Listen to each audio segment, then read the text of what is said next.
Hello guys, welcome to YouTube channel fresh study. मैं हूं आपका सौरभ। तो दोस्तों, आज हम लोग डिस्कस करेंगे एक ऐसा टॉपिक जो एक बिजनेसमैन के लिए या फिर कोई व्यक्ति स्टार्टअप अपना शुरू करना चाहता है उसके लिए बहुत ही ज़रूरी टॉपिक है, जिसका नाम है वर्किंग कैपिटल। तो दोस्तों, आपने देखा होगा कि कुछ आपके जो फ्रेंड्स होते हैं, फिर रिलेटिव होते हैं, या फिर आपने देखा होगा कि कुछ लोग कहते हैं कि मैंने अपना बिज़नेस शुरू किया या फिर स्टार्टअप शुरू किया है और वो बिज़नेस काफ़ी दिनों से अच्छा चल रहा है, लेकिन अचानक ही आप सुनते हैं कि वो बिज़नेस उसका बंद हो गया है, उसकी कंपनी ठप हो गई है। ऐसा क्यों होता है? उसके कुछ रीजंस होते हैं, जो उसके प्रिंसिपल रीजंस हैं उसके बारे में हम लोग समझते हैं। जैसा कि आप देखते हैं कि कंपनी के कुछ डेली खर्चे होते हैं। जैसे आपने कोई कंपनी खोली, मान लीजिए मैंने एग्जांपल लिया, आपने एक आटा चक्की की फैक्ट्री डालनी है और आपके पास ज़मीन नहीं है, तो आप किराए की एक ज़मीन लेते हैं। इसके बाद आप मशीन खरीदते हैं, आपको कुछ वर्कर्स भी लगते हैं। तो आपके जो उस पर डेली खर्चे क्या होगा कि आपने मशीन ली, मशीन आपकी लाइट से चलेगी, आपको उसको लाइट का जो आपको बिल देना पड़ेगा। आपने किराए की ज़मीन ली, उसका आपको खर्च देना पड़ेगा। आपको पानी लगेगा, उसका बिल देना पड़ेगा। आपके वर्कर्स के लिए आपने नाश्ता खाने की व्यवस्था की, उसका आपको खर्च देना पड़ेगा। तो ये कंपनी के कुछ डेली खर्च होते हैं। यदि आप अपनी कंपनी के डेली खर्चेस जो खर्च हैं उसको पूरा करने में समर्थ नहीं है तो आपकी कंपनी नहीं चलेगी, आपके वर्कर्स आपके यहाँ काम नहीं करेंगे, इससे आपकी कंपनी बंद हो जाएगी। तो एक तो हुआ यह रीज़न।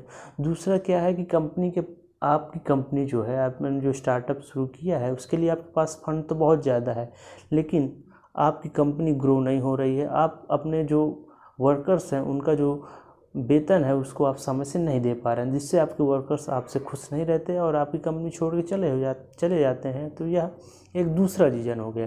तो यह हो गया कुछ मुख्य रीज़न, जिससे आपका जो स्टार्टअप है, कंपनी है, कुछ दिन तो अच्छे से चलती है लेकिन कुछ दिन बाद अचानक से बंद हो जाती है। तो दोस्तों, यदि आप एक अच्छा बिजनेसमैन बनना चाहते हैं तो आपको फाइनेंशियल मैनेजमेंट जो है उसका जो नॉलेज होना बहुत ज़रूरी है।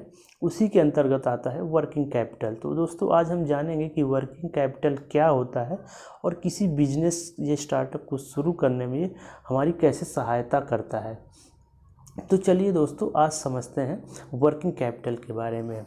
तो जैसा आप यहाँ पर देख रहे हैं कि यहाँ पे कुछ लिखा हुआ है। लिखा ये है कि ऐसा धन या मनी जो हमारे कारोबार की जो दैनिक खर्चे हैं उनको पूरा करने में जो सहायता करता है, ऐसा मनी, ऐसा जो धन है वो क्या कहलाता है? वर्किंग कैपिटल कहलाता है। जैसा मैंने आपको बताया कि आपकी कंपनी के जो डेली खर्चे हो गए, जैसे पानी का बिल हो गया, लाइट का बिल हो गया, आपके वर्कर्स जो हैं उनके लिए खाने की व्यवस्था, पानी की व्यवस्था, उसका जो खर्च हो गया, आपकी जो ज़मीन किराए के लिए उसका जो खर्च होगा, उसका जो ये जो खर्च है वो आपके कुछ कंपनी के डेली खर्चे हैं।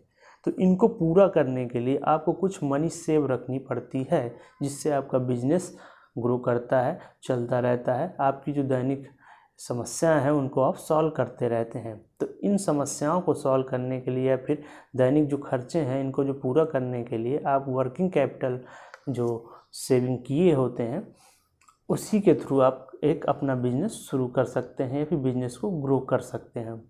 तो आइए अब देखते हैं कि वर्किंग कैपिटल के थ्रू क्या क्या किया जा सकता है एक बिजनेस या स्टार्टअप में। तो यहाँ पे देखिए, कारोबार में ज़रूरी उपकरण खरीदा जा सकता है। अब इसको एग्जाम्पल के रूप में आप ऐसे समझिए कि जैसा मैंने आपको बताया कि आप एक आटा चक्की की एक फैक्ट्री डाल रहे हैं। अब आटा चक्की की फैक्ट्री तो आपने डाल दी, आपने एक मशीन ले ली शुरुआत में, जैसे कि आपने स्टार्टअप शुरू किया कि एक ऐसी मशीन आपने ले ली आटा चक्की की जो सस्ती थी। इसके बाद लेकिन लाइट बहुत ज़्यादा खर्चा करती थी, वो लाइट बहुत ज़्यादा यूज करती है, और उसके बाद उसका जो एफिशिएंसी है वो भी बहुत कम है, मतलब आटा बहुत कम निकालती है पर आवर में। तो इसके बाद आप चाहते हैं कि मैं एक ऐसी मशीन ख़रीदूं जो लाइट भी कम ले, लेकिन उसकी जो एफिशिएंसी है, मतलब वो आटा पर आवर में ज़्यादा निकाले। तो उसके लिए आपके पास मनी होना ज़रूरी है, मतलब वही वर्किंग कैपिटल सेविंग होनी ज़रूरी है। तभी तो आप एक नई मशीन ले पाएंगे जिससे आपका जो बिज़नेस है वो ग्रो करे, आपको बेनिफिट ज़्यादा हो सॉरी। तो आप कारोबार में नई मशीनों का ये ज़रूरी उपकरण है उनको खरीद सकते हैं। तो ये हो गया एक वर्किंग कैपिटल का यूज। दूसरा ये है कि बिज़नेस का आपने जैसे बिज़नेस शुरू किया, आपको आपके पास ज़मीन नहीं थी तो आपने किराए की ज़मीन ली, तो आप उसका किराया भर सकते हैं, लाइट का बिल भर सकते हैं, पानी का बिल भर सकते हैं। तो ये कुछ दैनिक जो खर्चे हैं इनको ज़रूर पूरा करना पड़ेगा, तभी आपकी कंपनी ग्रो करेगी, क्योंकि दैनिक खर्चे आप पूरी नहीं कर पाएंगे तो कंपनी चलेगी कैसे।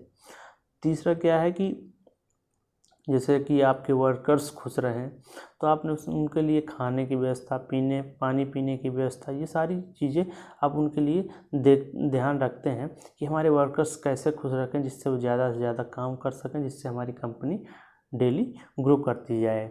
तो ये कुछ ज़रूरी चीज़ें हैं कि जो आपको ध्यान रखना है यदि आप एक बिजनेस शुरू करना चाहते हैं, फिर आप स्टार्टअप शुरू करना चाहते हैं। यदि आप इस सब चीज़ों का ध्यान नहीं रखेंगे तो आपका जो बिज़नेस है या स्टार्टअप है वो ज़्यादा दिन नहीं चल पाएगा। आपको अपना बिज़नेस स्टार्टअप बंद ही करना पड़ेगा, क्योंकि आपके वर्कर्स आपके यहाँ काम करेंगे ही नहीं, क्योंकि आप अगर उनका वेतन समय से नहीं दे पाएंगे, उनके जो रिक्वायरमेंट है वो पूरी नहीं कर पाएंगे, तो आपके यहाँ क्यों काम करेंगे, किसी दूसरी कंपनी में चले जाएंगे। तो दोस्तों, यदि आप एक अच्छा बिजनेसमैन, सक्सेस बिजनेसमैन बनना चाहते हैं तो आपको फाइनेंशियल जो मैनेजमेंट है उसका ज्ञान होना ज़रूरी है। तो आई होप आप लोग को समझ में आ गया होगा कि बिजनेस शुरू करने से पहले हमको इस बात का ज़रूर ध्यान रखना है। तो यदि दोस्तों आपको ये वीडियो पसंद आया है तो लाइक कीजिए और शेयर कीजिए, और हमारे चैनल को भी ज़रूर सब्सक्राइब कीजिए ऐसे ही वीडियो देखने के लिए। तो ठीक है दोस्तों, मिलते हैं नेक्स्ट वीडियो में एक नया टॉपिक के साथ। तब तक के लिए धन्यवाद।